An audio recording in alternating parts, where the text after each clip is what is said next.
What's going on, everybody? Fishin with Bam here, and the new Intuitive Angling DLC just dropped, and it's all about AI and bass fishing. Now the buzzwords are being thrown out there, he's getting all them clicks that he needs, but instead of creating anger in the community and dividing us and fear-mongering, I said, why not just go straight to the source and see what it knows? So I went over here and I talked to good old ChatGPT, and I told it, hey, what do you know about bass fishing? Make me a video on how to bass fish on Table Rock Lake. Then make me a second video on how to bass fish on Table Rock Lake in the wintertime, and give me some bait suggestions and locations. Also, I told it to create an image for the thumbnail, which you saw, and the description of the video. Everything was made by AI. This whole entire video was made by AI except for this intro and the outro. So let's see what AI knows about bass fishing. Have you ever wondered why Table Rock Lake is a popular destination for bass fishing? Well, the magic is in its diverse ecosystem, the variety of bass species, and the strategic techniques that can be used to catch them. Today, we're diving into the secrets of successful bass fishing at Table Rock Lake. Table Rock Lake, nestled in the heart of the Ozarks, is a haven for bass fishing enthusiasts. The lake is home to several species of bass, including largemouth, smallmouth, and Kentucky spotted bass, offering a range of challenges for all skill levels. The key to successful bass fishing at Table Rock Lake lies in understanding the behavior of the bass species. For instance, largemouth bass are known to prefer warmer, shallower waters, while smallmouth bass are more likely to be found in deeper, cooler areas. Now let's talk about the best time to fish at Table Rock Lake. The pre-spawn season, from late February to April, is ideal for largemouth bass fishing. During this time, the fish are feeding aggressively and moving towards the shallows, making them easier to catch. On the other hand, smallmouth bass fishing can be most productive in the fall. The cooling waters trigger their feeding instincts and they move closer to the surface in search of food. As for techniques, it's essential to mix things up. Jigging with soft plastics or live bait can be effective for largemouth bass, while drop shotting or crankbaiting can lure in smallmouth bass. But remember, successful fishing isn't just about the catch. It's about respecting the lake's ecosystem and adhering to local regulations. Always remember to practice catch and release to ensure the sustainability of the lake's bass population. So, what makes Table Rock Lake a unique destination for bass fishing?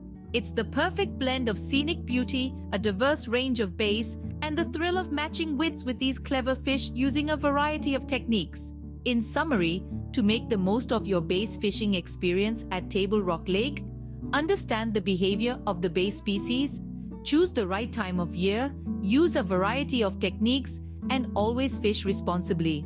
So next time you cast your line into the crystal clear waters of Table Rock Lake, remember these tips. You're not just fishing, you're becoming a part of a time-honored tradition in one of the most beautiful settings nature has to offer. Ever wondered about the best spots for bass fishing on Table Rock Lake during winter? Or maybe you're curious about the most effective bait to use in the frosty season? Let's delve into these questions and more, providing you with a step-by-step guide to maximize your bass fishing experience on Table Rock Lake.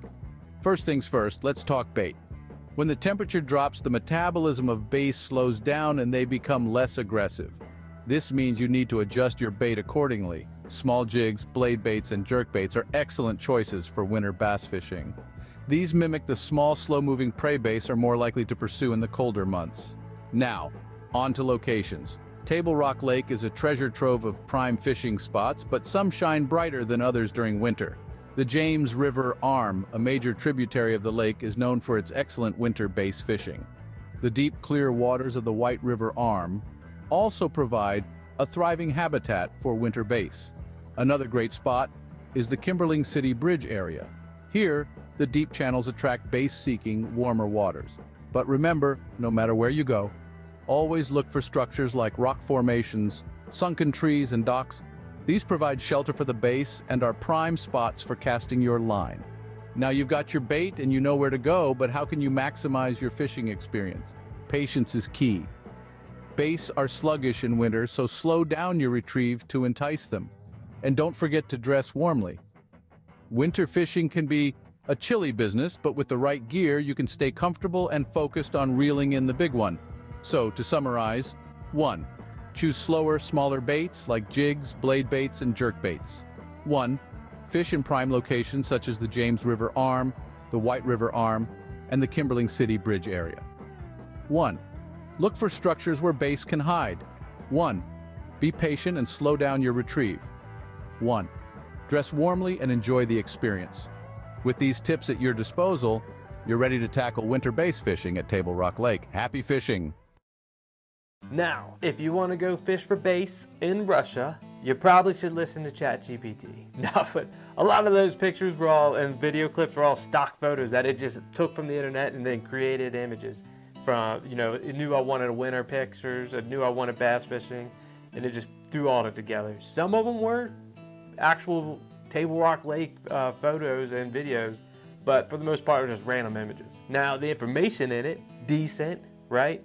It got all the points it needed to, but AI is limited to what is out there, you know what I mean? So it's taking information that is already out there available and it's putting it together in a way that's more digestible for us as mere humans to understand. Not the way that I just made a video, but maybe, I don't know. I know they're saying like they're gonna make it so it'll identify your fish, or it'll tell you which location to go to. It's like, well, Fish Reveal does that, or not Fish Reveal, but like the hummingbird mapping system, right? It'll tell you great locations that are probably high priority where you can go at. Mapping is a million times more useful than forward-facing sonar or an AI will ever be. But hey, let's not talk about that, right? Anyways, I don't think it's going to be as powerful. I think what it's going to do is make your life easier, but it's not going to make fishing easier because, as I said, it takes everything it already knows and gives you the best result.